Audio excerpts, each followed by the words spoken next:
නමෝ තස්සේ භගවතෝ අරහතෝ සම්මා සම්බුද්දස්සේ නමෝ තස්සේ භගවතෝ අරහතෝ සම්මා සම්බුද්දස්සේ නමෝ තස්සේ භගවතෝ අරහතෝ සම්මා සම්බුද්දස්සේ අසප්පුරුසංචවෝ භික්ඛවේ දේසිස්සාමි අසප්පුරුසේන අසප්පුරිස තරංච සප්පුරිසංච සප්පුරිසේන සප්පුරිස තරංච තීති. ධර්මානුශාසනාවෙහි සදහැබර අනුග්‍රහක දායකත්වයේ දරන්නා වූ බෞතුන් ප්‍රමුඛ අද මේ මොහොත අපට සවන් දීම සඳහා ඉඩකඩ වෙන් කරගෙන සිටිනා වූ ප්‍රඥානාලිකාවේ ශ්‍රාවක පින්නතනේ අනුග්‍රහක බෞතුන් කැමැති දේශනාවක් කරන්න කියලා අපට නිදහස ලබා දීලා තිබෙනවා. ඒ අනුව මම මේ අංගුත්තර නිකායේ චතුක්ක නිපාතයේහි පවතින අසප්පුරිස කියන වචනට අයිති සූත්‍ර ගණනාවක් තිබෙනවා. ඒ වයින් එකක් තමයි තෝරගත්තේ දෙවෙනි එක. මොකද පළවෙනි එක අපි දන්න එකක්. රටේ තොටේ තහ ඔබ දන්න බණක් ඒකේ තියෙන නිසා ඒක කියන්න ඕන කියලා මම හිතන්නේ නැහැ. කෙටියෙන් ඕන නම් ඒකේ අදහස කියලා දීලා ඉන්නම්. ඒකෙත් පෙන්නනවා මහණේ අසත්පුරුෂයා සහ අසත්පුරුෂයාට වඩා අසත්පුරුෂයා. සත්පුරුෂයාට සහ සත්පුරුෂයාට වඩා සත්පුරුෂයා දේශනා කරමි කියලා. ඒකේ අර සම්මත සමාජයේ අපි කියන්නේ පෘථග්ජන සමාජයේ ඒකේ මෙහෙමයි පෙන්වන්නේ. පස්පව් කරනවා නම් අසත්පුරුෂයා. තවත් කට්ටියට පස්පව් වලට පොළඹවනවා නම් අසත්පුරුෂයාට වඩා අසත්පුරුෂයා. එහෙමයි ඒකේ පෙන්වලා තියෙන්නේ. ඒ වගේම පස්පවින් දොර වූයේ නම් සත්පුරුෂයා. ඒ වගේම පස්පව් වලින් අනිත් අය වළකන්නේ නම් සත්පුරුෂයාට වඩා සත්පුරුෂයා. මේක තමයි මේ සූත්‍ර දේශනාවේම සාරාංශය. මම හිතනවා ඔබට ප්‍රමාණවත් කියලා හැම පැහැදිලි කරපුවාම. ඉතින් ඒකයි මම කිව්වේ ඒක සාමාන්‍යයෙන් විස්තර කරන්න කාලය ගන්න ඕනේ නැහැ. ඔබත් අපිත් දන්න දෙයක්, රටේ තොටේ පවතින සාමාන්‍ය දෙයක්. නමුත් තථාගතයන් වහන්සේ මේ සත්පුරුෂ අසත්පුරුෂ විග්‍රහය පියවරෙන් පියවර ඉස්සරහට ගෙන යනවා. අනේ එතකොට අපට අපි මට්ටමින් දැනගත යුතු කාරණාවලට එන්න පුළුවන්කමක් තිබෙනවා. අපි දෙවෙනි කාරණේ වශයෙන් හොයාගන්න එහෙමනම් අපට අදාළ මොකක්ද කියලා මේ සත්පුරුෂයා සහ අසත්පුරුෂයා සහ අසත්පුරුෂයාට වැඩි අසත්පුරුෂයා, සත්පුරුෂයා සහ සත්පුරුෂයාට වඩා හොඳ සත්පුරුෂයා. කුමක්ද ඒක කෙරෙන්නේ කියන කාරණේ පිළිබඳව ඔබට තේරුම් ගන්න පුළුවන් වේවි.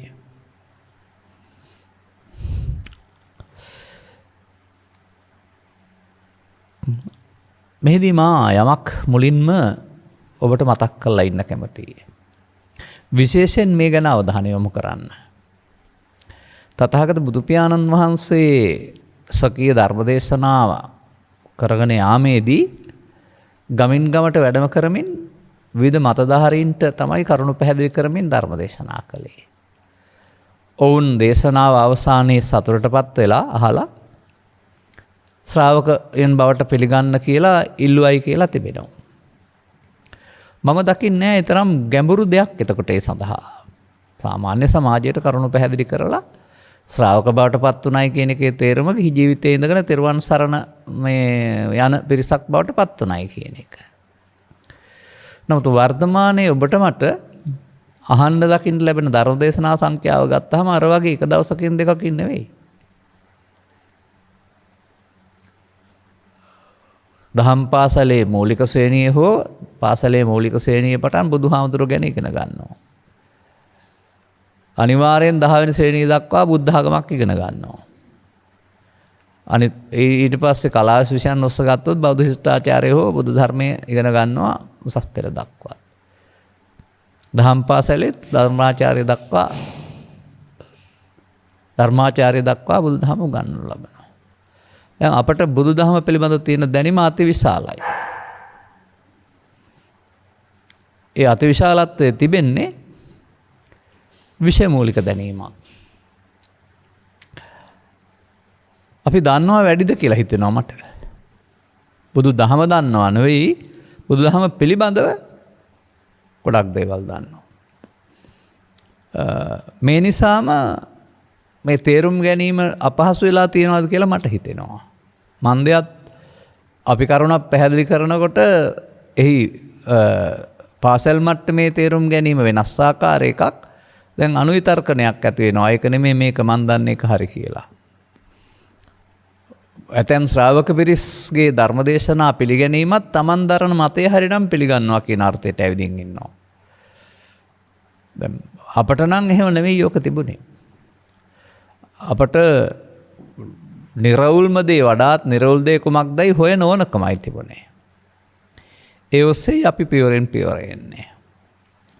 යනු ඔබටත් මතක තියාගන්නවා නම් හොඳයි මේ පාසලෙන් ලබාගත් විෂය මූලික දැනුම එක දැනුමක් පමණයි. ඒක ප්‍රායෝගික නෑ. අනුගමනීය ප්‍රතිපදාවකට එන්නට සමත් නැහැ. මතක තබා ගන්න. නමුත් මේ බෞද්ධකම කියලා කියන්නේ ලියලා කියලා පාඩම් කරලා සහතිකයක් ගන්න එකක් වශයෙන් හිතන්න එපා. මේක එදිනෙදා ජීවිතයේදී අනුගමනීය ප්‍රායෝගික ප්‍රතිපදාවක්. එදිනෙදා ජීවිතයේදී ඔබට බඩගිනි වෙනකොට වේලක් හෝ තුන් වේලක් ආහාර ගන්නවනේ ජීවිතයේ තියෙන තුරුම. ඒක අතහරින්න බැහැනේ. අන්න ඒ වගේ මේ එදිනෙදා ජීවිතේ ඔබව පීඩාවට දුකටපත් කරන මොහොතවල් එළඹෙනවා. ඉතින් ඒ මොහොතේ ඉන් මිදීම සඳහා අවස්ථාවක් කරගන්නව ඇරුණාම පසුව නෙමෙයි ඒක කරන්න තිබෙන්නේ. සෑමදාමත් මේ කාරණේ වටහා ගන්න ඕන දෙයක්.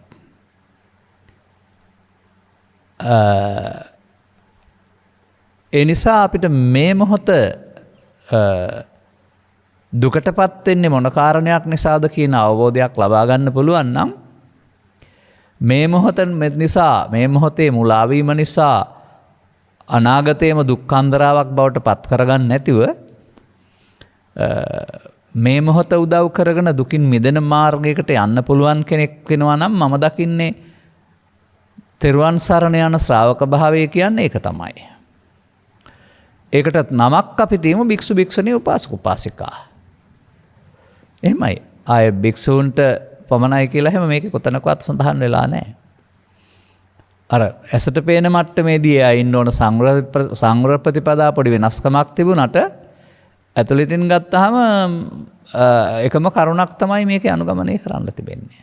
තවත් වචනකින් කියනවා නම් භික්ෂුවටත් භික්ෂුණියටත් උපාසකතුමාටත් උපාසිකාවටත් නැත්නම් තව කණ්ඩායම් හතරක් සඳහන් කරලා තියෙනවා ಭಾರತයේ ගිහි සමාජයේ හිටපු අය වශයෙන්. හැමෝටම නිබ්බාණං කියන්නේ ලෝභක්කය දේසක්කය මොහක්කය වෙන එකක් නෙවෙයි ආයේ. එහෙනම් ගත කරන ජීවිතයේ ලෝභය දේශේ මොහේ වැඩෙන්නේ මොන ප්‍රතිපදාවේද? ඒක පරිහාන ධම්මං ඕ භික්ඛවේ දේසිස්සාමි. ඒක සේවෙන්න ප්‍රතිපදාවක්. ඒක කියා හිටියට හරියන්නේ නැහැ. ඒ වැඩෙන ප්‍රතිපදාව වෙනුවට සේවෙන ප්‍රතිපදාව අනුගමනය කරන තැනට ආවහම අන්න ඒ අය අනුගමනීය ප්‍රතිපදාවේ ප්‍රායෝගිකයන් අය. මෙන්න මේ කරුණ තේරුම් ගන්න ඕන ධර්මස්සෝණය කරලා. ඒක ඉතින් මා දකින ආකාරයට නම් යම් ආකාරයකට වැරදි මත ගොඩක් ඔළුවේ තියාගෙන නැති අයට පහසු වෙනවා. වැරදි මත ගොඩක් ඔළුවේ තියාගෙන ඉන්න අයට නම් ඒ මතවල තියෙන සාවද්‍ය භාවය නැත්තම් වැරදි බව ඛණ්ඩණය කරන්න තරම් සවන් දීලා අවබෝධයක් ලබා ගන්න වෙනවා. එතකොට අපි මේ කරනු ලබන්නේ මේ ත්‍රිපිටක සූත්‍ර දේශනා උදව් කරගෙන මේ පවතින සමාජයේ පවතිනා වූ මතිමතාන්තර පවතිනා වූ සාවද්‍ය භාවයන් නිශ්චබා කරන එක තමයි අපි මේ කරන්නේ. එතකොට අදාළ තැනට එන්න පුළුවන් කෙනෙකුට අර භික්ෂු භික්ෂුණී උපාසක උපාසිකා කියන වදන් වල වෙනස බලපාන්නේ නැහැ. සමාජයේ නම් සමහර විට අදහසක් ඇති කරගෙන තිබෙනවා ඔක ගෙදර ඉඳන් කරන්න බෑ පැවිදි වෙන්න ඕන කියන එකක්. මම නම් දකින්නේ එහෙම නෙවෙයි ඒක. තේරෙන්නේ නැත්නම් කරන්න බෑ කියන එක විතරයි මම දකින්නේ. ගිහි හෝ පැවිදිව. එදා පැවිදි ජීවිතේ නම් තරමක් සරල බවක් කාර්යබහුලත්වයෙන් අඩුකමක් තිබුණා. නමුත් අද පැවිදි ජීවිතය ඊට වඩා සංකීර්ණයි. අද රජයයි දේශපාලනඥයෝයි ප්‍රාදේශීය ලේකම් කාර්යාලයයි ස්වේච්ඡා සංවිධානයි තව මේකී සහ නොකී හැම දෙයක්ම භික්ෂුන් මත බරපතලනේ තියෙන්නේ. හැම දෙයකටම යන්න ඕන. එතකොට ඔබ නඩත්තු කරන්නේ එක කුටුම්බයක් විතරයි. මව්පියන් දූ දරුවන් ඔබේ පවුල විතරයි. අපට දායක පවුලක් පවුල් ටිකක් බාර දීලා තිනවා සමහරට 500ක් 600ක් 1000ක් වගේ. ওই සියලු කාරණා වලටත් කාලය කැප කරන්න වෙලා තිබෙනවා. නමුත් එදා භික්ෂු ජීවිතය කියන්නේ කාගේවත් ඔය වගේ නියත දායකත්වයක් දරාගත් එකක් හෝ වගකීම් බාරගත් එකකුත් නෙමෙයි. ආහාර ටිකක් හොයාගෙන තමන්ගේ වැඩ කරගත් එකක් ಭಾರತೀಯ සමාජයේ. එතන සියෙන්න ඕන කියලා මම කියන්නේ නැහැ. එතන තිබුණා නම් බුදු සසුනක් අද ඉතුරු වෙන්නේ නැහැ. ගැළපෙන පරිදි තමයි මේ සකස් වෙලා තියෙන්නේ. විහාරස්ථානයක් මුල් කොටගත්ත දායක පිරිසගේ ආගමික අවශ්‍යතා ආමිෂ මට්ටමින් සැපරීමක් කියන තැන ඉන්නවා. ඉතින් ඒක එහෙම කෙරුණාට කාර්යයක් නැහැ. ඒක පාපයක් නෙමෙයි පුණ්‍ය කර්ම පැත්තක්නේ. එතනින් එහාට අනුශාසනාව ධර්මශාලාව තුලින් හෝ මාධ්‍යයක් තුලින් හෝ ඔබට සම්ප්‍රේෂණය වෙන්න ඕන. ඔබ දැනුවත් වෙන්න ඕන. ගොඩාක් දේවල් පාඩම් තිබුණාම බණ දන්නවයි කියලා කියනවා. එහෙම නැත්නම් විභාගේ පාස් කරලා තිබුණාම ධර්මයේ පිළිබඳව ගොතෙක් කියලා කියනවා. ඒවා අර අනිත් දැනීම් වලට සමගාමීව දැනීමක් පමණයි. නමුත් අපට දැන් තේරෙනවා ඊතරම් විශාල දැනුමක් ඕන නැහැ. මම සාමාන්‍යයෙන් කියන කතාවකුත් තියෙනවානේ. ඔය සුනීතලා සෝපාකල රජ්ජුමාලාවලා කියන්නේ මහා විශාල ඔය වගේ දැනුම් සම්භාරයක් තිබිච්ච උගත්තු නෙමෙයි. ඔවුන්ට පත් වුණා වූ පීඩාවෙන් මිදෙන්න තථාගතයන් වහන්සේ මේ ධර්මයේ පිළිසරණ ලබා දුන්නා නම් අන්න ඔවුන්ට ඒ මොහොතේ වෙන්න ඕන දේ ලැබිලා තියෙනවා. ඔබට මේ මොහොතේ වෙන්න ඕන දේ ලැබිලා නැතිකමයි මෙතන ප්‍රශ්නේ තියෙන්නේ. ඒ වගේම මේ පුණ්‍යානුමෝදනා කියනකොට සමහර අයගේ තේරෙනවා වුන්ට කිසිදු ආකාරයක තවදුරටත් මේ ජීවිතය තුළ නිවීමක් පිළිබඳ බලාපොරොත්තුවක් නැහැ කියන එක. ඔවුන් තව ඉස්සරහට නිවන් ප්‍රාර්ථනා කරන අය. අපි වෙනුවෙනුත්. නමුත් මේ ප්‍රඥාවෙන නාලිකාවක් බිහි වෙලා තිබෙන්නේ අනාගත බුදුන් වහන්සේගේ ශාසනය හෝ මතු නිවන් ලබන්නට නෙමෙයි. මේක අද මේ ජීවිතයේදීම දුකින් මිදීම සඳහා මංපෙත් පෑදීම තේමාව කොටගත් නාලිකාවක්. මතක තබා ගන්න. එනිසා තමන්ගේ ප්‍රාර්ථනය වෙන්න ඕන. ඒක නොදන්න නිසා තමයි ඔකට බය. දන්නවා නම් 아무තුවෙන් මොකවත් අතහැරෙන එකක් නෙමෙයි. සැනසීම ජීවිතයට අවශ්‍ය දෙයක්. නිවන් හොයන්න ඕන මේ මොහොතේ. මැරිලා ලබන එකක් හරි ශරීරේ නැතුව ලැබෙන පාළු තැනක් හරි කියලා හිතාගෙන ඔකට බය වුණාට හරියන්නේ නැහැ. අන්නේ කරුණු තේරුම් කර දීම තමයි අපේ බලාපොරොත්තුව වෙන්නේ. මේ කරුණු ටික මුල් කරගෙන ඔන්න මම දැන් මේ කතාව ටිකක් දිග යන එකක්. නමුත් ඇතිපමණ අපි කතා කරන්න බලමු.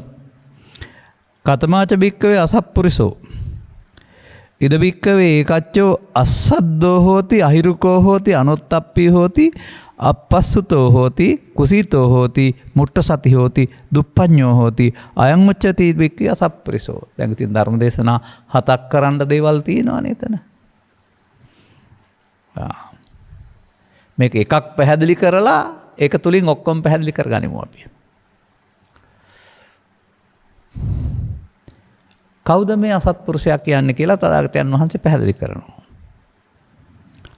අශ්‍රද්ධෝ ශ්‍රද්ධාවක් නැහැ කියලා කියනවා. මේකටම විශාල අර්ථයක් තියෙනවා. ගැඹුරින් ගත් කල තෙරුවන්ගේ පැහැදීම ශ්‍රද්ධාව කියලා කියනවා. ඒකට ආයකට කියන්නේ අධිගම ශ්‍රද්ධාව කියලා. නමුත් බුදු පිළිමයක් දැක්කහම බෝධියක් දැක්කහම සිවුරක් දැක්කහම වඳින පොදන පිරිසක් ඉන්නවා. ඒක වැරදි හෝ පව් නෙවෙයි. නමුත් ඒකට පවතින්නේ පිරිහෙන ශ්‍රද්ධාව නැත්නම් ආගම ශ්‍රද්ධාව කියන එක. ඒ ගරු කරපු පුද්ගලයාම ආපහු පහර ගහන්න බැරි නෑ කිපීමේදී. මොකද ඒක දුටුපමණින් නැති වෙන බාහිර ශ්‍රද්ධාවක්. අර අධිගම කියන එකේ තේරුම ඒක නෙවෙයි. පුද්ගලයෝ මේ සමාජයේ වැරදි කරන්නේ කෙලෙස්. ඉතින් කෙලෙස් සතියේන පුද්ගලයෙක් අතින් වැරදක් වුණාම ඒක රටකට කෑ ගහන්න කාරණයක් නෙමෙයි. කෙලෙස් නිසා ඒක හදාගන්න කියලා දෙනව වරුණාම අර පිහියක් අරන් අනින්න යන්න හරි නැත්නම් දායකත්වයේ අතහරින්න හරි කාරණයක් නැහැ. ඔය ලංකාවේ සිදුවෙච්ච කීපයක් දේවල් මම ඔය කියන්නේ. ඒක පුද්ගලයෙක් 12 නමකට 19කට දානට ආරාධනා කරනවා. දේශක ස්වාමින් වහන්සේට මොකක් හරි කාර්යබහුලත්වයක් නිසා තවත් ළඟ පන්සල් වල දාන තිබුණ නිසා හරි මේ වැඩම කරලා දෙන්න බැරි වෙනවා. 12 8 9 කොහෙද වැඩම කරන්නේ. ඔන්න සද්ධාව එයාගේ බිඳුනා. හැන්දෑ පිහියකුත් තරම් තමයි ගණන්දු බේරගන්න පන්සලට ගියා කියලා තියෙන්නේ. ඔය අවුරුදු 15ක් 20කට පෙර දකුණු පළාතේ සිද්ධියක්. එතකොට අන්න එහෙම මේ ඒ සද්ධාවම ආපහු පිහියක් අරන් ගියේ මොකටද කියලා දන්නව ඇතිනේ. ඔන්න එහෙමයි පෘථග්ජන ස්වභාවයේ හැටි එහෙම කාරණා තවත් ඕන තරම් කියන්න පුළුවන් කමක් තිබෙනවා. එහෙම එකක් නෙවෙයි. මේකට අදාළ සූත්‍ර දේශනාවකුත් තියෙනවා මට මතකයේ ටිකයි තියෙන්නේ දවසක පැහැදිලි කරන්නම් මෙහෙම කියන්නම් මම. සද්ධා කියන එකේ තේරුම ඔහු ධර්ම ශ්‍රවණයට කැමතියි කියලා තියෙනවා. ඒ වගේම ගෘහස්ත ජීවිතේ ගත කරන්නේ මසුරු මල නැතිව පරිත්‍යාගයට සූදානම්. ඉල්ලන්න පුළුවන් කෙනෙකුට බය නැතුව. සාමාන්‍යයෙන් ඔය මේ මම දුටුවා එක්තරා නාට්‍යයක චරිතයක් මේ එයාට පරිත්‍යාගයක් ගෙනත් දෙන්න එනවා මේ කෙසෙල් කණකින් ඇවරියක් ඒක බාර ගන්නවා. නමුත් සමිති සමාගමක වැඩකට මොකටද ආධාරයක් ඉල්ලලා මම ඕවට නෑනේ. අර ලැබෙන එකට ඉන්නවා දෙන එකට නෑ. ඒක අර මසුරුකමක් පෙන්නපු චරිතයක් මම දැක්කේ. අන්න ඒ වගේ මේ නොකරෙන්න කාරණා කරන එක නෙමෙයි. අර අදාළ තැනක සුදුසුකම් තේරුම් ගත්තන් පස්සේ නොමසුරුව උදව් කරන්න පුළුවන් ස්වභාවය. ඒක අර ධර්ම ශ්‍රවණය කිරීම තුළ ලැබෙන දෙයක්.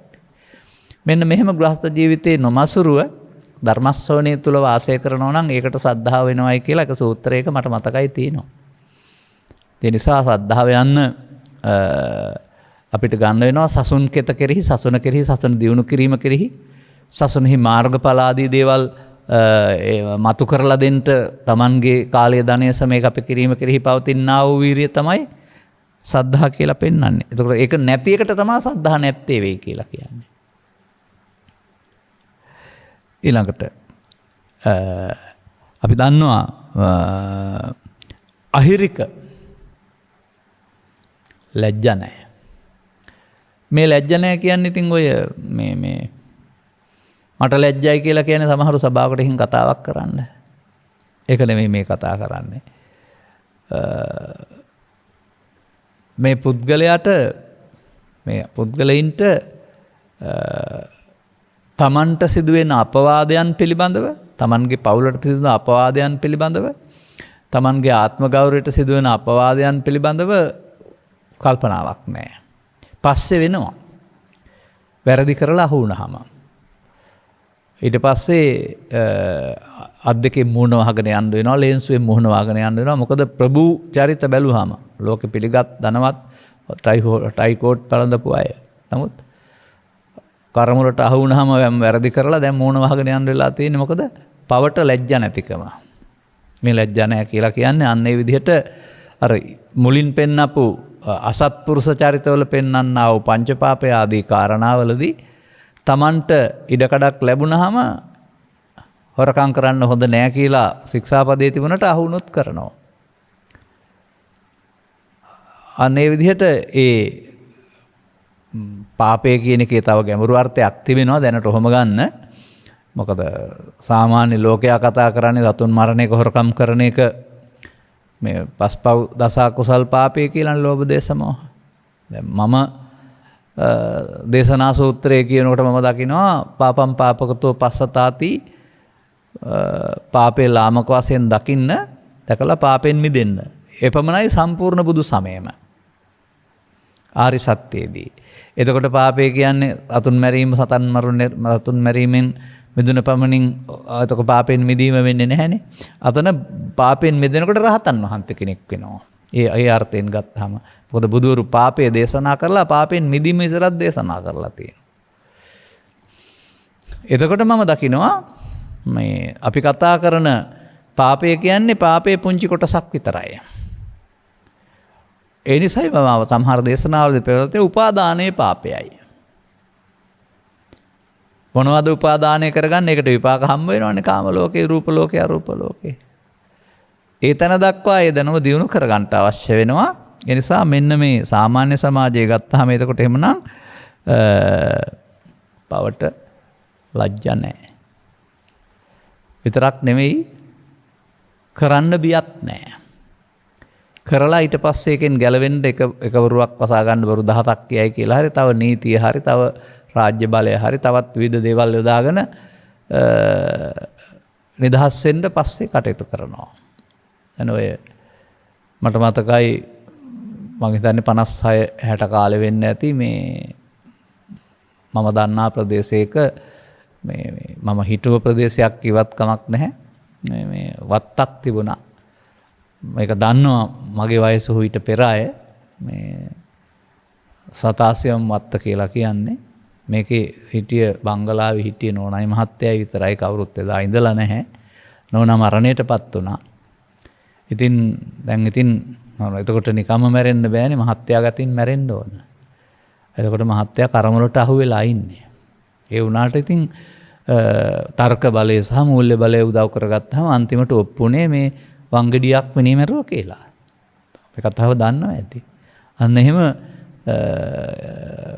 නඩුත් හාමුදුරුවන්ගේ බඩුත් හාමුදුරුවන්ගේ කියලා කියමනක් තියෙනවානේ. ඒවා හරව ගන්න පුළුවන් පැත්තට ගත්තාම ඒක තමයි වැඩේ කරලා ඊට පස්සේ ගැලවෙන්න නොයෙක් බොරු කරනවා. නමුත් මේ ඒක තමයි පවට බිය නැතිකම කියලා කියන්නේ. ඒ වගේම ඔය පුවත්පත්වල සඳහන් වෙන වාර්තා තිබෙනවා සත්තුන්ගේ ගෙල කපන්න ඔවුන් වේදනාව විඳිනවා දකින්න ඒවා දක්ලා හතුරු වෙන්න ආසාවෙන් හිටපු මිනිස්සු හිටියයි කියලා. හීන මානසිකත්වයක් තිබුණා. සත්තුන් දුකටපත් වෙලා ඒකෙන් hina වෙන අය. එතකොට ඔවුන්ටත් එතකොට බියක් නැතිකමනේ තියෙන්නේ. හැබැයි ඔවුනුත් අවසානයේ ඒ විදිහටම උණු වතුර සත්තු පුච්චන්න පුරුදුලා හිටියොත් උණු වතුර වැටලා මිය යනවා. ඒ වගේම උලක් කනලා හත්තු මරන්න හිටියොත් උලක් උඩ වැටිලා මිය යනවා. ඔය වගේ ඒ කාරණා ආපහු ඒ විදිහටම සිද්ධ වෙන ආකාරය තමයි ලංකාවේ කතාවල සඳහන් වෙලා තිබෙන්නේ. අනුන්ට කළ දේ තමන්ට පළ දේ කියන කාරණාව. එතකොට ඒ වගේම අල්පස්සතයි. අන්න ඒක තේරුම් ගන්න. මේ ඔහුගේ දැක්ම අල්පයි. සුත කියන්නේ සාමාන්‍යයෙන් බහුසුත කියන අර්ථයක් තියෙනවානේ. බොහෝ වැසූ පිරුතෙන් කියන එක පිළිබඳව. මේ අපි කතා කරන අසත්පුරුෂයාට ඔය පංචස්කන්ධ ධර්මයාගේ ඉපදීම මැරීම පිළිබඳ ධර්මතාවය පිළිබඳ අවබෝධයක් නැහැ. ඔහු සාමාන්‍යයෙන් පුද්ගලයෙක් වශයෙන් තමයි හිතන්නේ ස්ත්‍රී පුරුෂ ගිහි පැවිදි. මව්කුසෙන් බිහි වෙලා මැරෙන කල් ජීවත් වෙන පුද්ගලයෙක් වශයෙන් දකින්න වැරුණාම ඊට එහාට දකින්න බැරි බව තමයි මෙතන අල්පස්සුත කියලා කියන්නේ. මන්දයත් සංයුත්ත නිකායේ කන්දක වර්ගයේ හෝ සලායතන වර්ගයේ අස්සුතවා පුතුග්ජනෝ අරියාණං අදස්සාවි කියන පදේ යටතේදී මේ අල්පස්සුත භාවය විග්‍රහ කරලා තියෙන්නේ පංචස්කන්ධ ධර්මිතාවයට එන දේවල් මගේ කොට ගන්න පුද්ගලයා අල්පස්සුතයි කියලා. ඉතින් මෙතෙන්ද මේක හරි එතකොට. බහුසුත භාවයට පත් වෙන්න වෙනවා සත්පුරුෂයෙක් බවට පත් වෙන්න නම් කියන එක අපි ඒවා ඉදිරියේදී පැහැදිලි කරමුකෝ අපි. ඒ වගේම කුසීතයි. කුසීතයි කියන්නේ උදේ 10 වෙනකන් නිදා ගන්නවා කියන එක නෙමෙයි. එහෙම ලෞකික කුසීතකමක් තියෙනවා සමහර අයට. නමුත් මේක පෙන්වන්නේ කුසීතෝ හීන වීරියෝ කියලා එකක් තියෙනවානේ. මේ ආධ්‍යාත්මික ගමන් මගක යන්නට නැත්නම් ජීවිතය සැපවත් වෙන්නට බැහැර කරගත යුතු පැත්තක් තිබෙනවා. අනිවාර්යයෙන්ම ලාමක ධර්මයන් පාපේ නම් වූ ලාමක ධර්මයන් කෙරෙහි ඇල්මක් නැති වෙන්න වෙනවා. එතකොට ඒ පිළිබඳව ඒවෙන් මිදෙන්න වීරියක් උත්සාහයක් තියෙන්න වෙනවා. නමුත් අන්න එහෙම ඒ වගේ පැත්තක් පිළිබඳව බණහන් දෙයන් කිව්වොත් අනේ බෑ කියන්න, වන්දනාව කියන්නකොත් අනේ බෑ කියන්න, වාඩි වෙලා ඉන්න බෑ කියන්න, නිදහතර කාරණා කියලා ඔය විදිහට වීරිය ආරම්භ වග්ග කියලා වචනයක් තියෙනවා, වීරිය ආරබ්ධ වීරිය කියලා වචනයක් තියෙනවා. ඒ පැත්තක් පිළිබඳව මන්දෝත්සාහී බව. ඒවට පස්සට කල් දාන ස්වභාවය තමයි මේ පෙන්වන්නේ. ඒ වගේම තව වචනයක් තියෙනවා මුට්ටස්සති. මුලා වූ සිහිය. සිහි මුලා වූ. කොහොමද අපි සිහි මුලා වූ බව හොයාගන්නේ? දැන් hina වෙලා ඉන්න වෙලාවට ඔක හොයාගන්න පුළුවන් කමක් නැහැ. නමුත් බුදුන් වහන්සේ වදාරලා තිබෙනවා යම්කිසි පුද්ගලයෙක් වර්තමාන මොහොතේ පාපයට නැඹුරු නොවී සිටින්න, පාපයට අහු නොවී හිටින්නට නම් ඒ සඳහා එය පාලනය කරගන්න අවශ්‍ය දියුණු කරගත්තා වූ සතියක් ඇති කරන තියෙන්න ඕනයි කියලා ඒ වළක්ව ගන්නට. ඒ සතිය පාපෙන් වළක්වන චෛසික ධර්මයක් බවට පත් වෙනවා, කුසල ධර්මයක්. නමුත් ඒක පුරුදු කරලා නැත්නම් ඒ මොහොතේ හිතට එන හැඟීම ප්‍රධාන වශයෙන් කාම විතර්කය, ව්‍යාපාද විතර්කය, විහිංසා විතර්කය කියලා කියනවා. ඒ ආපු හැඟීමෙන් කරන කියන ක්‍රියාවේ හරි වැරද්ද, හොඳ නරක, අනාගත කර්කස විපාක ආදී මේවා පිළිබඳ මොනම වැටහීමක් නැහැ. නැතිකම. ඒ මොනම වැටහීමක්වත් නැතිකමට කියනවා එතකොට මුට්ට සති කියලා. එහෙම නැත්නම් මුලා වූ සිහිය කියලා. මෙන්න මේක තේරුම් ගන්න ඕන. මුලා වූ සිහියකින් යුක්ත වෙනවා. එතකොට ඒ වගේ මොහොතකදී කරන කියන කාරණා කටයුතු වලදී අපි සාමාන්‍යයෙන් කතා කරන්නේ මට මේ මොහොතේ මොළා වුණාද දන්නේ නැහැ කියලා කතා කරනවා පස්සේ.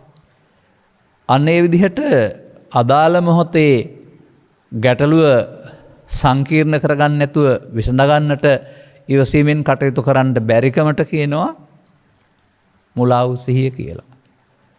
මතක තියාගන්න. මේ අපි කතා කරන්නේ මොනවා සම්බන්ධයෙන්ද? අසත්පුරුෂ ලක්ෂණ ටිකක් පිළිබඳව. ඒ වගේම තව වචනයක් තියෙනවා. දුප්පඤ්ඤෝ හෝති. දුෂ්ප්‍රාඥයා. දුෂ්ප්‍රාඥයා. සාමාන්‍යයෙන් ඉතින් දුෂ්ප්‍රාඥා විග්‍රහ කරන්නේ තවත් සූත්‍රවල ඊටා ගැඹුරු කාරණයකට ප්‍රඥාව නැතිකම කියන එක. තවත් විදිහකින් පැහැදිලි කරනවා නම් නප්පජානාති කියලා කියනවා. දුෂ්පඤ්ඤෝ දුප්පඤ්ඤෝති කියලා කියනවා. දුෂ්ප්‍රාඥායි කියනු ලැබී කොපමණකින් දුෂ්ප්‍රාඥා වෙනවද කියලා. එහෙම බැලුවම ඉතින් මේ සමාජයේ බොහෝ දෙනෙක් දුෂ්ප්‍රාඥයෝ තමයි.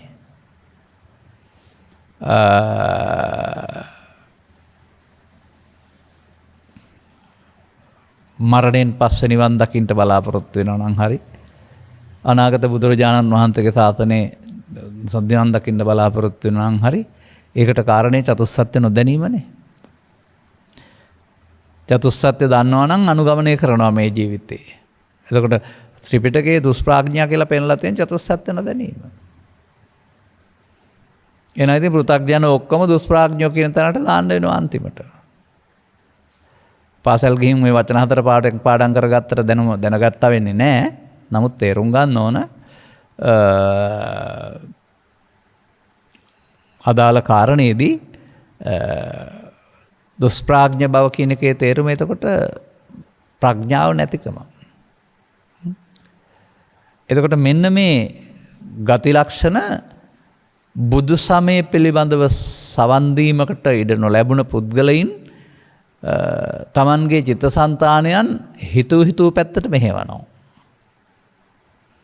එතකොට ඒ පුද්ගලයන් තුළ තිබෙනා වූ චරිත ලක්ෂණ ටිකක් තමයි මේ පෙන්වන්නේ. ශ්‍රද්ධාව නැහැ, පවට ලැජ්ජා නැහැ, පවට බිය නැහැ, බහුසුත භාවයෙන් තොරයි, කුසීතයි, සිහිමුලාවෙන් යුක්තයි, දුෂ්ප්‍රාඥයි.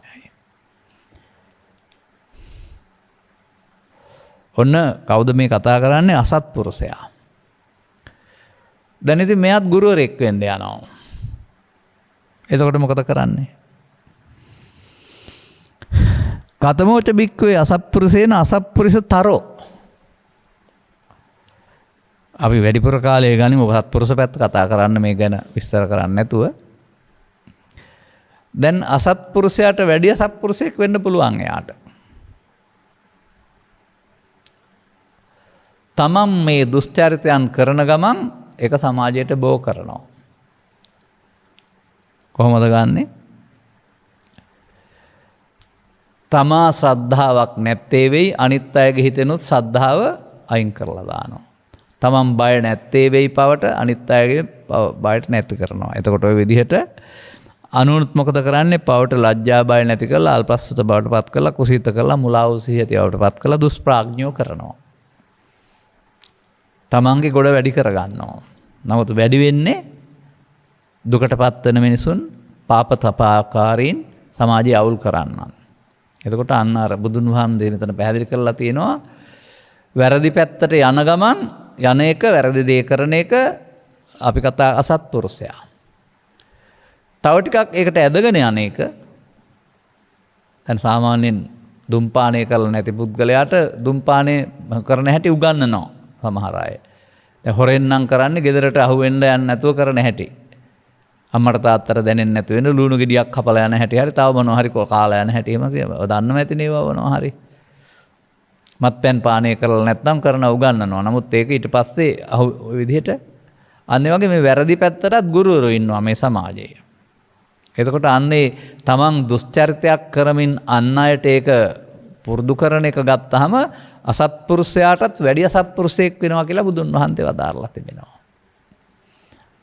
එහෙනම් අපි එහෙම සමාජයක් මේකේ තිබෙනවා නම් තමයි.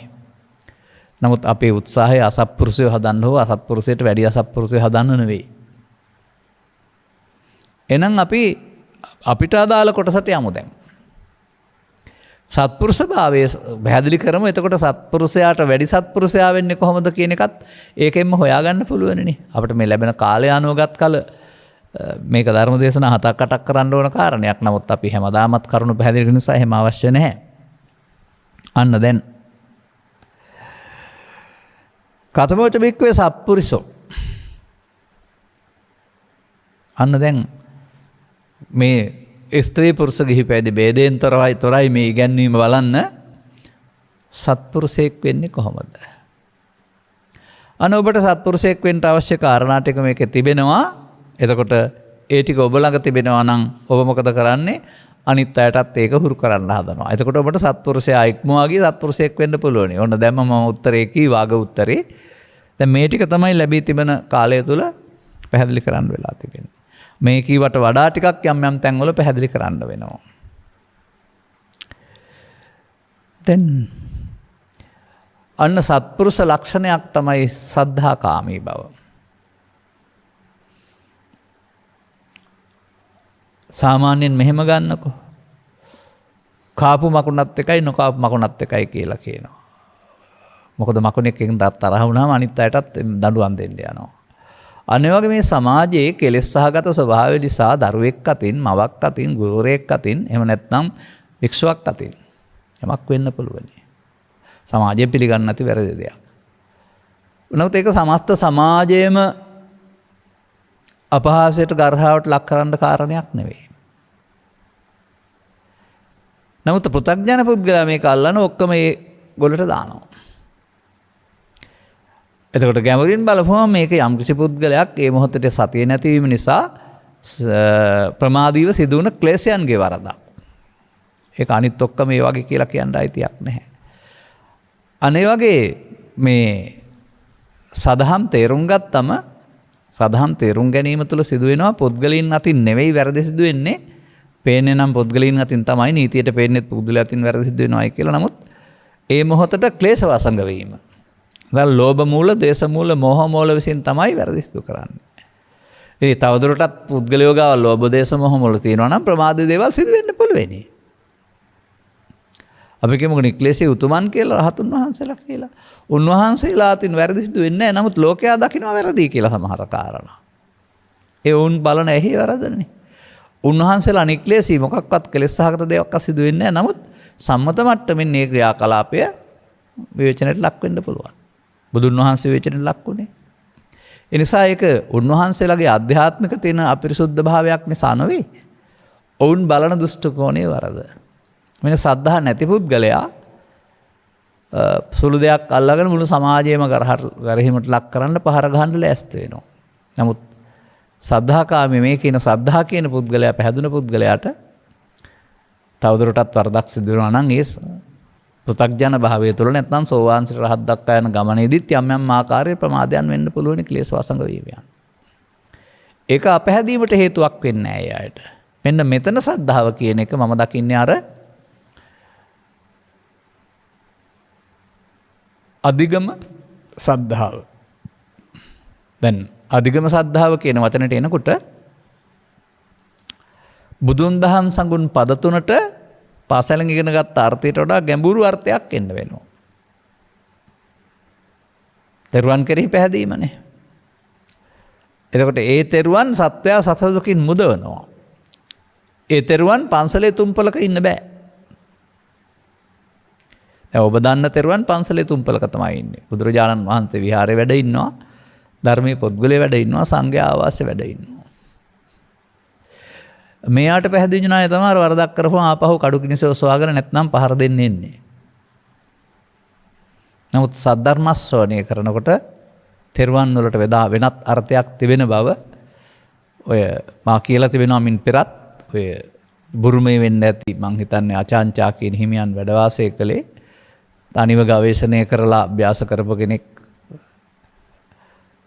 එක ශික්ෂාපදේ ඉගෙනගෙන ශික්ෂාපදයෙන් සංවර වෙන්න ගිහින් බැලුවා ඒක කරන්න බෑ කියලා ඊට පස්සේ එහාට ගිය හැටි උන්වහන්සේ පැහැදිලි කරලා තිබෙනවා. අභ්‍යාස කියන එක වර්තමාන මොහොතේ කාම විතර්කයන්ට ව්‍යාපාද විතර්කයන්ට විහිංසා විතර්කයන්ට අහු නොවන එක තමයි භාවනා අභ්‍යාස කියලා පෙන්වලා තිබෙන්නේ. උන්වහන්සේගේ පැහැදිලි කිරීම වල පවතිනවා තෙරුවන් වැඩ ඉන්න ඕනේ ලෝකේ කොහේ හරි නෙමෙයි හදවතේ කියලා. තුම්පලක නෙමෙයි හදවතේ වැඩ ඉන්න ඕන කියලා. ඒක තුම්පලක් නෑනේ. අන්න එහෙම බුදු ධම්ම සංඝ පදයට ධර්ම ශ්‍රවණය කළයින් පසුව මෙතන මම මේ සියල්ල පැහැදිලි කරන්නේ නැහැ කාලය අරගෙන බුද්ධ පදයට එනවා පිළිමය ශරීරයේ ඉක්මවාගේ අර්ථයක්. මේ ග්‍රන්ථවලම සඳහන් කරනවා තථාගතයන් වහන්සේ බුද්ධ බව ලෝකෙට හැඟවුවේ පංචස්කන්ධයේ උපාදානෙන් මිදුන දවසේ. පංච උපාදානස්කන්ධයේ ඉන්නකොට බුදුන් කීවේ නෑ පංචස්කන්ධයේ අනාත්මයටපත් වුණාම පංචස්කන්ධයේ අනාත්මය තුලින් තමයි බුද්ධත්වයටපත් වෙලා තියෙන්නේ. පංචස්කන්ධයේ අනාත්මය බුදුනොත් නෙවෙයි ඊට එහා පැත්තට. ඒ බුදුන්ට කියන්නේ බුදුරජාණන් වහන්සේගේ ධම්මකාය කියලා. ඒක අදත් දකින්න බාධාවක් නැහැ. ඒ කියන්නේ ඕන කෙනෙකුට බුදුන් වෙත යන්න පුළුවන්. බුදුන් වෙත යන්න තියෙනා වූ බාධා තියෙනවා බැමුණු ටිකක් තියෙනවා. ඒ ටික කඩා දාපුවා නම් බුදුන් වහන්සේ වෙත යන්න පුළුවන්. ඒ බාධා ටික කඩා ගන්නටත් බුදුන් වහන්සේගේ ධර්මයේ ආලෝකයමයි ඕන වෙන්නේ.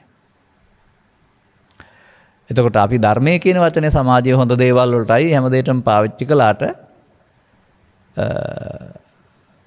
ධම්මං පස්සති සෝමං පස්සති කියන වචනේ ගත්තාම බුදුන් දහම් කියන වචන දෙකට එක අර්ථයක් එනවා.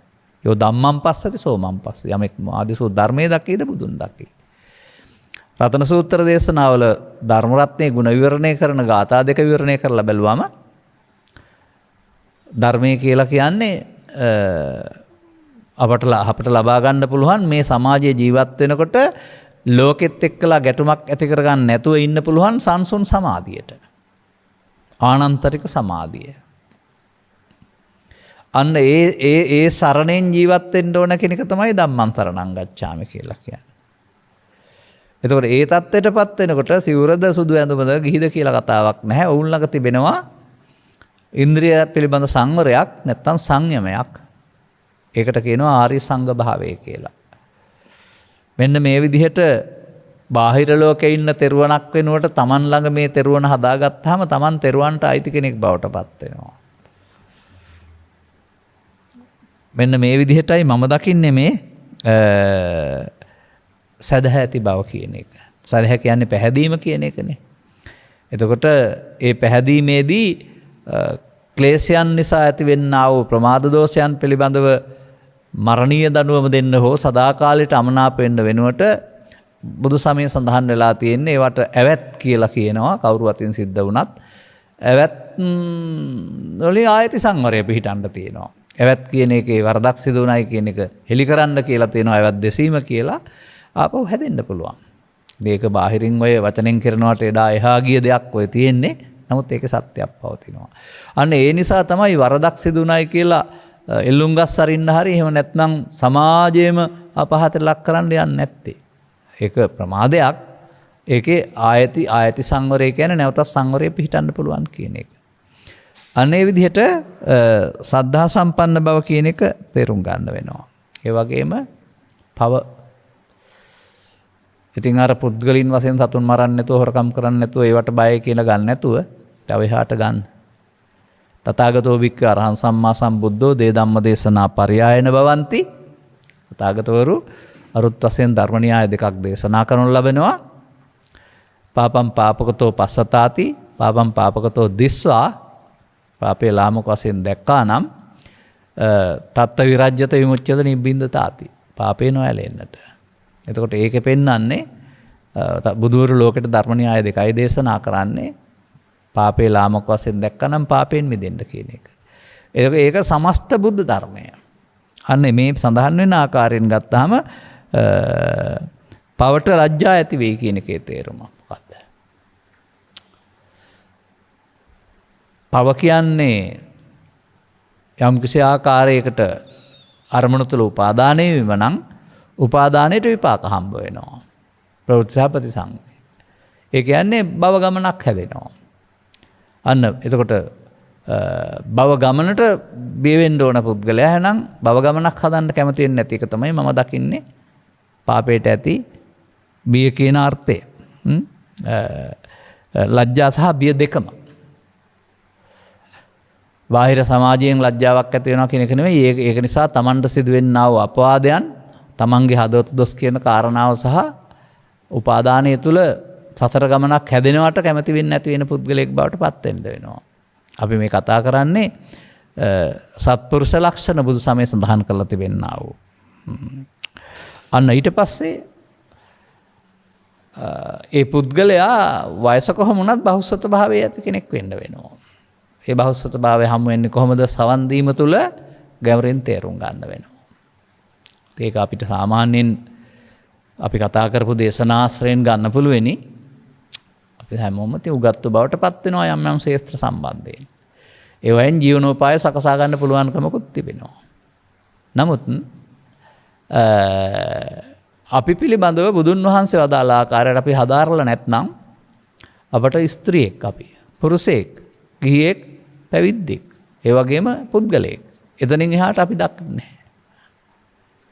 නමුත් තථාගතයන් වහන්සේ සද්ධර්මයේ දේශනා කිරීමේදී මේ පුද්ගලයා සිත කය දෙකකට බෙදලා තියෙන බව, සිත ප්‍රධාන වෙන බව, ඒ මොහොතට හට ගන්නා වූ සිත විසින් අපේ කටයුතු කරන කයින් වචනෙන් කෙරෙන බව පස්දරින්ම මේවා පිළිබඳව ටිකක් වැටහෙන්න වෙනවා. අන්න එතකොට බහුසුත භාවයේදී මෙතන පුද්ගලයේ ක්‍රියා කරනවා වෙනුවට හැම මොහොතකදීම ඇසෙන්, කනෙන්, නාසයෙන්, දිවෙන්, කයෙන් හෝ සිතින් එන අරමුණකට එකතු වී වැඩ කිරීම සිදු වෙනවා. මතක තියාගන්න. ඇසෙන් උපදින අරමුණ, කනෙන් උපදින අරමුණ ආදී වශයෙන් මේ මොහොතේ උපදින අරමුණට එකතු වී කටයුතු කිරීම තමයි අපි කරන්නේ. අරමුණට රූපේ කියලා කියනවා. ඇහෙන් නම් රූප රූපේ, කනෙන් නම් ශබ්ද රූපේ, නාසයෙන් නම් ගන්ධ රූපේ වශයෙන් ගන්න දොරවල් 6ට ගන්න අරමුණු 6. ඒවට අදාළ අතීතය එකතු කරගන්නේ වේදනා, සංඥා, සංකාර, විඥාන පහක් ඔස්සේ අපි ස්කන්ධ පංචකයක් පරිහරණය කරනවා, ජීවත් වෙනවා කියන්නේ උදේ සිට රැ වෙනතුරු. නින්දේදී නම් ඒකේ පාලනයක් නැහැ. අන්න මේ විදිහට අපිට මව්කුසෙන් මීට ආතෙන් පටන් මරණය දක්වා ජීවත් වෙලා එතනින් එහා පැත්තට පරලෝ යන කෙනෙක් ආත්මයක් තියනවා වෙනුවට මේ ස්කන්ධ පංචකේ උපාදාන කර ගැනීමේ හේතුන්ගේ ඵලයේ වශයෙන් අනාගතයේ සැකසෙන බව. පවේ උපාදානෙන් මරණයෙන් එහා පැත්තට දුගතිගාමී බව සැකසෙන බව, පිනේ උපාදානෙන් මරණයෙන් එහා පැත්තට කාමසුගතිය සැකසෙන බව, වනාන්තරගත වී ධාන උපාදාන කරගත්තොත් රූපී අරූපී භවයන් සැකසෙන බව තේරෙන්න වෙනවා. අන්න බලන්න උපාදානයේ පැවැත්ම සිදුවන ආකාරය. එහෙනම් අන්න එතකොට සමාජයේ හොඳ නරක දෙකක් බෙදාගෙන නරක කරන්නේ හොඳයි හොඳ කරනවා කියලා හිටියට ඔවුන් ඉන්නේ උපාදානය තුල. ඔවුන් උපාදානය තුල හදාගත්ත නරකක් සහ හොඳක් තියෙනවා. ඒ දෙක කරමින් ඉන්නවා, නරක නොකරමින් හොඳ කරමින්. නමුත් උපාදානයේ නරක සහ උපාදානෙන් මිදීමේ හොඳ දවටපත් වෙන්න අවශ්‍ය ආරි සත්‍ය අවබෝධය අන්‍යාගම් වල කවර කතාවද බෞද්ධයන් තුලත් නැතුව යනවා. එතකොට ඒක අල්පස්සත භාවයක්. ඒ අල්පස්සත භාවයේදී මේ යමක් කරාම පස්සේ ගන්න හේතු ඉතුරු වෙන ආකාරය සහ ඒ ඉතුරු කරන හේතු Tamanට දුක් ගෙන දෙන ආකාරය පිළිබඳ අවබෝධයක් නැහැ. තවත් වචනකින් පැහැදිලි කරනවා නම් මේ අය හිතන් ඉන්නේ මේ ලෝකේ තමයි දුක තියෙන්නේ. ඒ නිසා ඔය ගස් ගල් පෙරලනකොට, වාහන අන්තර සිදු වෙනකොට, මව්පියන් මේ යනකොට, ඒ වගේම අලාභහානි සිදු වෙනකොට ඒවා නිසා දුක් ගෙනත් දෙනවයි කියලා එතන තමයි අපේ අය ඉන්නේ. ඒකත් අල්පස්සත භාවයක්. මතක තබා ගන්න. ඒ නිසා අපි හිතනවා නම් මේ ලෝකේ දුක තියෙන්නේ එහෙනම් මේ ලෝකෙට එන්න ඕනේ නැහැ උපදින්න නැති එක දුක නැහැ කියලා ඒක ලොකු වැරදි අවබෝධයක්. ඒ නිසා ඒක හොඳින් හොයලා බලලා බහුසුත භාවයටපත් වෙන්න ඕන. උදාහරණයක් කියලා දෙන්නම් මින් පෙර පැහැදිලි කරපු ලෝකේ තියෙනවායි කියලා තියෙනවා හැමදාමත් ලාභාලාභ සැප දුක් නින්දා ප්‍රශංසා කියලා ඕක ධර්මතාවයක් පෙරලෙන අන්නර අල්පස්සුත පුද්ගලයා මේවා කෙරෙහි ඇලෙනවා ගැටෙනවා. ඇලීම ගැටීම ඔහුට දුක් ගෙනත් දෙනවා. එතකොට බහුසුත භාවයටපත් වුණන් පස්සෙත් අටලෝ දහම ලෝකේ ක්‍රියාත්මක වෙනවා. නමුත් ඔහුට එතකොට ඇලීම ගැටීම නැහැ. ඇලීම ගැටීම නැති නිසා දුක් ගෙනත් දෙන්නේ නැහැ. දැන් එතකොට අටලෝ දහමද දුක් ගෙනත් දීලා තියෙන්නේ ඇලීම ගැටීමද? අන්න බුදුරජාණන් වහන්සේ ඇලීම ගැටීමෙන් දුක් ගෙනත් දෙන බව පැහැදිලි කරලා ඒක නැත්තම් මේ ලෝකෙම දුක නැහැ කියලා පෙන්වන්නට මහන්සි වෙනවා. ඔබට ඒක වෙනත් දැක්මක් නොවේද? ජීවිතේම දුකයි කිය කියා ඉන්නේ නැතුව මරණයෙන් එහා පැත්තට නිවන කියලා එකක් තියෙනවා කියලා හිතන් ඉන්නේ නැතුව අන්න එහෙම තේරුම් ගන්න වෙනවා. එතකොට එහෙමනම් මිනිස්සු ජීවත් වෙන්න ගිහින් ඔවුන්ගේ දෘෂ්ටි කෝණයේ වර්ධන නිසා ලෝකෙත් එක්කලා ඇති කරගන්නා වූ ඇලීමක් ගැටීමක් මත උට දුක් ගෙනත් දෙනවා. ඒක තමන් ළඟ තියෙන වරදක් හෙවත් දුට්ටියක්. ඒක ඇතිතුරු ආගම් මාරු කරුවට හරි ඇඳුම් මාරු කළාට හරි ස්ථාන මාරු කරාට හරි රටවල් මාරු කරාට හරි ප්‍රශ්නෙට කෙටි කාලීන తాවකාලීන හිස රදයට කොට්ටි මාරු කිරීමේ විසඳුමක් හැරුණාම හිස රදේ හොඳ කර ගැනීමක් නොවේ. අපි මේ කතා කරන්නේ තරමක් බහුසුත භාවය පිළිබඳව. එහෙනම් අපිට තේරෙන්න ඕන අපේ ජීවිතය තුළ ස්ත්‍රී පුරුෂ ගිහි පැවිදි ભેදයෙන් තොරව මොහොතක් පාසාම පංචස්කන්ධයෙන් පංචස්කන්ධයට ඉපදීමක් මැරීමක් සිදු වෙනවා. ඒක ස්වයංක්‍රීය සිද්ධියක්. නමුත් අප විසින් එහි ඇති කරගන්නා වූ ඇලීම් ගැටීම් තුළ අපි මෙන්න මේ හටගෙන නැසෙන එක සසරට බැඳෙන මට්ටමට වරදක් සිදු වෙනවා. එතකොට ඒකෙන් පැහැදිලි කරලා දාන්නේ කොමක්ද? මේ මොහොතේ එන දේ ස්වභාවික දෙයක් හේතුඵල ධර්මතාවයක්. ඒක අදාළ විදිහට ඇලීම ගැටීම මමත්වයෙන් ගැනීම හැවත් මඤ්ඤමානයයි. දැන් සසරට බැඳීම බද්දෝමා රස්ස කියන එක ලෝකේ වැඩක් නෙමෙයි මඤ්ඤමානයේ වරදක් කියන එක තේරෙනකොට පෘථග්ජන පුද්ගලයා මේ ලෝකේ දුක් විඳිනවා. ආර්ය පුද්ගලයා මේ ලෝකේ දුකක් නැතුව ඉන්නවා. ඉතින් එතකොට මේ ලෝකේ දුකක් නැතුව ඉන්න නම් ඔබට ඇඳුම් මාරු කරලා හරියන්නේ නැහනේ. දස්සනේන සම්පන්නෝ. දැක්ම මාරු කරන්නට වෙනවා. බුදුර අහෝසුකම් කියලා පැහැදිලි කළේ සූසේ වාසනය කරනවා කිව්වේ අටලෝ දහම නැති තැනක ජීවත් වෙනවා කියන එක නෙවෙයිනේ. අමතක තබා ගන්න. ඒ ධර්මතා ලෝකේ සිදු වුණා. නමුත් බාර ගැනීමකින් තොරව කම්පනයකින් තොරව ජීවත් වෙන්න තරම් ඔවුන්ගේ සිත් පරිවර්තනය වුණා. ඒ පරිවර්තනය වීම තුළ ඔවුන්ට ලෝකයේ පිළිබඳ අවබෝධයක් ලැබුණා. සිදුවීම වෙනයි බාර ගැනීම වෙනයි. සිදුවීම දුක් ගෙනත් දෙන්නේ නැහැ, බාර ගැනීම දුක් ගෙනත් දෙනවා. එහෙනම් සිදුවීම සිදුනාවයි අපිට බාර ගන්නේ නැත්නම් අර නොඇලීමෙන් නොගැටීමෙන් පැහැදිලි කරන්නේ බඳු කාරණයක්. එහෙනම් අපට පංචස්කන්ධයෙන් පංචස්කන්ධයට ඉපදෙන මැරෙන බව සහ එය සංසාරික වශයෙන් බන්ධනයක් බවට පත් කර ගැනීම අපේ උපාදානය නම් වූ වරද විසින් සිදු කරන කාරණයක් බව තේරෙන්න ගන්නවා. ඒකට ප්‍රමාද විහාරයේ විහරණය කියලා බුදුදහමේ සඳහන් කරලා තිබුණාව තේරුම් ගත්තාම ඒ මොහොතම අපමාද විහරණයටපත් වෙන්න මේ ජීවිතේම අනුගමනය කරන්න ඕන කියන කාරණාව තේරෙනකොට මොකද වෙන්නේ?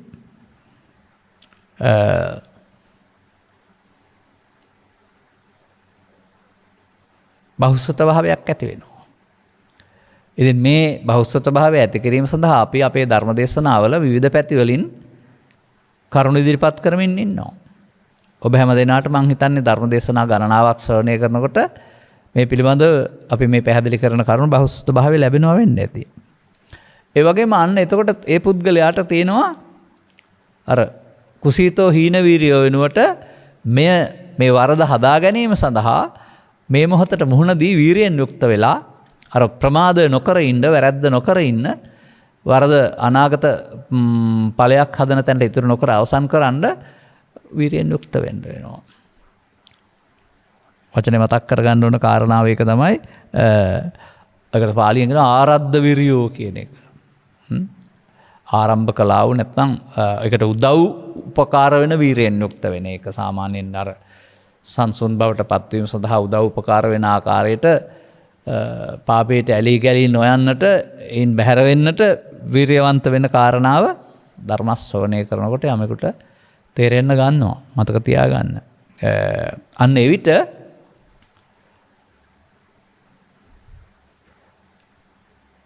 මට සිහි නෑ කියන වචනේ පාවිච්චි කරන්න වෙන්නේ නැහැ. අපි ලෝකේ ජීවත් වෙනකොට බාහිරයට ගැටෙන කාරණයක් නිසා චිත්තාභ්‍යන්තරයේ පවතිනා වූ Tamanගේ සැක සංකා, ලෝභ දේශ මොහ ඊර්ෂ්‍යා ක්‍රෝධ එනවා. ඒක ස්වයංක්‍රීයව සිදුවෙන කාරණයක්. එතකොට හොඳට අවබෝධයක් ලැබිලා තියෙනවා නම් පුළුල් අවබෝධයක් මේ බාහිර සිද්ධිය නෙවෙයි අපි මේ දුකට කම්පණයට පත් කළේ තමන්ගේ හිතේ ඇතුළත පවතිනා වූ මේ ලෝභ දේශ මොහ මූල ස්වභාවය කියලා. ඒකට එකතු වීම තුළින් තවදුරටත් සසර හදන්න පුළුවන් කියලා තේරුම් ගන්න පුළුවන් නම් ඒක පෘථග්ජන පුද්ගලයාගේ ලක්ෂණේ බව තේරුම් ගන්න පුළුවන් නම් මේකට එකතු නොවෙන්න පහිතත්තෝ කියන වචනයක් තියෙනවානේ. පහිත අත්තෝ මම කියන හැඟීම අතහරින්න. ජීවිතේට එක වතාවක් නෙමෙයි, ලෝභයේදී, දේශයේදී, මෝහයේදී, ඊර්ෂ්‍යාවේදී, කොයිදේ වලදී ඒක මම කොට ගැනීම තමයි අත්තෝ බවට පත් වෙන එක. එතකොට නමුත් පහිතත්තෝ කියන එකේ තේරුම මොහොතක් පාසාම එය අතහරින්න. එයාට එකතු නොවෙන්න. එයා අපිව පාලනය කරන බලවතා බවට පත් නොවෙන්නට අපිට බුදුන් වහන්සේ පැහැදිලි කර වදාරලා තිබෙනවා දියුණු කළා වූ සිහියක් ඇති කරගන්න කියලා. මෙයා තමයි හරස් කපන්නා. සසර ගමන දික් කරන්න හදන පුද්ගලයාට එරෙහිව හරස් කපන්න බවට පත් වෙන්නේ මේ සතිය තමයි. ඒ නිසා මම ලෝකේ පවතින වෙනත් පොත්පත් පවා කියවලා තිබෙනවා විවිධ බුදු සමය පිළිබඳව. ඔවුන් සාරාංශ කරලා පැහැදිලි කරලා තියෙන දේ තමයි බුදු සමයේ වැදගත්ම කාරණයක් වන්නේ සතිමත් වීම කියන එක. මම ඒක පිළිගන්නවා. නමුත් ඒ සතිමත් වීම කියලා කියන්නේ ඔය අමුතුවෙන් ලෑස්ති වෙලා ඉරියව් දිහා බලන් ඉන්න එක කියලා නම් පිළිගන්නේ නැහැ මම. ඒක වර්තමානයේ හැදිච්ච නොගැඹුරු කාරණයක්. ඒක උදව් කරගන්න පුළුවනි වෙන්න ඕන කොතෙන්ද කියලා. හැම මොහොතම වර්තමාන මොහොතක් ඇසෙන් කනෙන් නාසයෙන් දිවෙන් කයින් උදා වෙන ඒ මොහොතේ පරණ එකට අහු වෙලා යන එක ප්‍රමාද විහාරීත්වය. එතකොට කවදාවත් ඒ අකුසලයන්ගෙන් උපන්න කුසල් වලින් මිදෙන්න හම්බ වෙන්නේ නැහැ. නමුත් ඒකට එකතු නොවෙනවා නම් එයාලට තැනක් හම්බ වෙන්නේ නැහැ. එයාලට ආහාර හම්බ වෙන්නේ නැහැ. එයාලට අර ලෝභක්කේ, දේශක්කේ, මෝහක්කේ ගොඩට වැටෙන්න සිද්ධ වෙනවා. අන්න ඒ විදිහට දුකින් මිදීම සඳහා වර්තමාන මොහොතේ මමත්වෙන් නොගැනීමට දියුණු කළා වූ සතියක් තමයි මේ සතිමත් වීම කියලා කියන්නේ. එතකොට තේරෙන පුද්ගලයාට සතිමත් වීමේ අවශ්‍යතාවය තේරුම් ගන්න පුළුවන්කමක් තිබෙනවා. එතකොට තවත් එක වචනයයි තිබෙන්නේ ප්‍රඥාවන්ත කියන එක. ප්‍රඥාවන්ත. ඔය කියන කාරණා ටික ලැබෙනකොට සම්මාදිට්ඨි ප්‍රඥාව ලැබෙනවා. ජීවත් වෙන්නේ එතකොට පුද්ගලයෙක් වශයෙන් අනිත් අයට පෙවුනට ස්කන්ධ පහක් තුල. ඒ ස්කන්ධ පහ පාවිච්චි කරනවා. ඒ ස්කන්ධ පහේ කාම විතර්ක, ව්‍යාපාද විතර්ක, විහිංසා විතර්ක දැන් නෑ. නමුත් තියෙනවා නම් එනවා. ඉතින් එහෙනම් ඒ එන කාරණාව දැන් එකක් නෙමෙයි අතීතයේ කියලා තේරුම් අරගෙන ඒක මල එකක් කියලා තේරුම් අරගෙන ඒකට එකතු නොවෙන්නට ඒක නිසායි මේ සතර හැදෙන්නේ. ඒ නිසා තමයි මේ සියලු අවුල් ඇති වෙන්නේ කියලා තේරුම් අරගෙන ලෝකයා නම් අවුල් හදා ගන්නවා. tamun එහෙම අවුල් හදන්නෙක් නැති බවට පත් කරගන්න පුළුවන්කමක් තිබෙනවා නම් ඔන්න අපට දැන් මේ සූත්‍ර දේශනාවට අනුව අර ස්ත්‍රී පුරුෂ ගිහි පැවිදි ඇඳුම පිළිබඳ ප්‍රවේදයකින් තොරව මේ කරුණ අවබෝධයේදී සත්පුරුෂ භික්ෂුවක්, සත්පුරුෂ භික්ෂුණියක්, සත්පුරුෂ උපාසක කෙනෙක්, සත්පුරුෂ උපාසිකාවක් නැත්නම් සත්පුරුෂ පැවිද්දෙක්, සත්පුරුෂ ගිහියෙක් වෙන්න පුළුවන් වෙනවා. දැන් ඊට පස්සේ දෙයක් තියෙනවා. අරකේ අර වැරදි පැත්තට යොමු වෙනකොට එයාලගේ ගොඩ ඡන්ද වැඩි වෙනකොට ඒගොල්ලෝ ගොඩ වැඩි කරගන්න හදනවා වගේ මේක තේරුම් ගත්ත පුද්ගලයා ඊට පස්සේ ඒ ගති ලක්ෂණ අනිත් අයට හුරු කරන්න. අනිත් අයත් ඒ සඳහා තමන් ප්‍රතිලාභ ලැබෙන නිසා නෙවෙයි නමුත් එයින් ලබන්නා වූ සැනසීම අනිත් අයට ලබා දීම සඳහා කටයුතු කරන්න පුළුවන්කමක් තිබෙනවා. එතකොට මේ පුද්ගලයා ලැබෙන අවස්ථාවකදී මේ තමන් ළඟ තිබෙනා වූ සත්පුරුෂ ලක්ෂණ අනිත් අයටත් කියලා දෙමින් සත්පුරුෂයෙකුට වඩා සත්පුරුෂයෙක් වෙන්නත් උත්සාහ කරනවා. නමුත් මෙතන මම දකින යම් කරුණක් තිබෙනවා මේ සමහර අය යම් අය මේ සමාජයේ කරුණු ටිකක් තේරුම් අරගෙන ලෝකේ ඔක්කොටම ඕක කියලා දෙන්න යනවා. එතකොට ඔවුන්ට ඒක පිළිබඳ අදාළත්වයක් නැහැ වැටහීමක් නැත්නම් Tamanට පශ්චාත්තාප වෙනවා අර ගොල්ලොන්ට තේරෙන්නේ නැත නිසා. ඉතින් ඕකට මට මතක කීමනක් තියෙනවා මං හිතන්නේ තැන දන්න අය දන්නවා ඇති මේ කියවන මෙහෙමයි තිබෙන්නේ නුඹලාගේ මුතු ඌරන්ට නොදෙල්ලා මන්දයත් මුතු වලින් ඌරන්න වැඩක් නැහැ. මුතු ටිකක් පොඩි කරලා ආපහු ඔබටත් පහර දෙන්න බැරිනවා. මෙන්න මේ කාරණාත් තේරුම් ගන්න. තේරුම් ගත්තොත් අනුගමනය කිරීම තුළ අර විසාකාවගේ කතාවේ තියෙන්නේ දෙන්නන්ට දෙනු නොදෙන්නන්ට දෙනු දෙන්නන්ටත් නොදෙන්නන්ටත් දෙමු කියලා. ඒ වගේ මේ සත්පුරුෂයාට වඩා සත්පුරුෂයෙක් වෙන්න යාමේදී මේ පිළිබඳ ඕනෑකමක් සද්ධාාවක් තියෙන අවධානයක් යොමු කරන ලැබියාවක් තියන අය සඳහා තමයි ඒක කරන්න ඕන. 100%ක් හැම දිනාටම මේක දෙන්න මහන්සි වෙන්න යන්න එපා. ඔවුන්ට එහෙම එකක් ඕනකමක් නැහැ. උන්ට දිනු ප්‍රඥාවක් නැහැ. සමහර අයට පිනින් එහා පැත්තට යන්න අවශ්‍ය දැනුමක් දැකීමක් නැහැ. ඒ නිසා ඒකත් තේරුම් ගන්න. දැන් තේරෙනවා ඇති එහෙමනම් බුදුන් වහන්සේ පැහැදිලි කරලා දාලා වූ අසත්පුරුෂයාට වඩා අසත්පුරුෂයෙක් වෙන ඉන්නවා මේ සමාජයේ. තමන් ළඟ දුර්ගුණ අනිත් අයට බෝ කරන්නා. නමුත් මේ යහගුණ තේරුම් ගත්ත පුද්ගලයා කෙමෙන් අනිත් අයත් ඒ පැත්තට යොමු කර ගැනීමක් කරනවා. එතකොට යාට සත්පුරුෂයාට වඩා සත්පුරුෂයෙක් වෙන්න පුළුවන්කමක් තිබෙනවා. ඔබටත් කොතනක හිටියත් සත්පුරුෂයෙක් වෙවි සත්පුරුෂයෙකුට වඩා සත්පුරුෂයෙක් බවට පත්වීම තුළින් මේ බුදු සමයෙන් පෙන්වන්නා වූ සැනසීම මිනිසුන්ට ලබා දීමට ඒ තුළින් සසුන් කෙත සරු කිරීමට බුදු සසුන බබලේවා කියන්නේ ඒකනේ. මෙම කරුණ පැහැදිලි කිරීම උපනිශ්‍රේවා හේතු ආසනාව වේවායි කියන සුභාශිංසනයේ ප්‍රාර්ථනා කරමින් මම කරුණු පැහැදිලි කිරීම මෙසේ අවසන් කරනු ලබනවා. මෙම උතුම් ධර්මදේශනයේ ප්‍රඥානාලිකාව තුළින් විකාශනය කිරීම සඳහා සදැහැති දායකත්වයේ දරනු ලබන්නේ කුලියාපිටියේ පදිංචි සෝමාවති සීලවති යන මෑණිවරුන් සහ අනුමිතා පබසරා යන දියණිවරුන් විසින්. අරමුණු අතර මීට මාස 4කට පෙර පරලොස්සපත් චතුර ලංසකාර දයාබර පුතණුවන්ට නැවත කිසිදු ආත්ම භාවයකදී අකල් මරණයකටපත් නොවේවා. ඉක්මන් ආත්ම භාවයකදී චතුස්සත්‍ය අවබෝධ වී නිවන් සුවත් වේවායි කියලා ප්‍රාර්ථනා කරනවා. මං හිතනවා පසුගිය කාලයක් වානුවේ අකල් මරණයකටපත් වෙලා තිබෙනවා. ඒ නිසා ඒ ප්‍රාර්ථනා කරනවා අකල් මරණයන්ටපත් වෙන්න එපායි කියලා. අකල් මරණය වර්තමාන ස්වාභාවික හේතුවක් වෙන්නත් පුළුවන්. එහෙම නැත්නම් Tamanගේ සංසාරික හේතුවක් වෙන්නත් පුළුවන්. අපිට කරන්න පුළුවන් දේ ප්‍රාර්ථනා කරන එක. ඒ වගේම ඉතින් අවශ්‍ය නම් පින් අනුමෝදන් වීමත් අවශ්‍ය නම් කියන වචනේ ගම්මුකෝ අපි.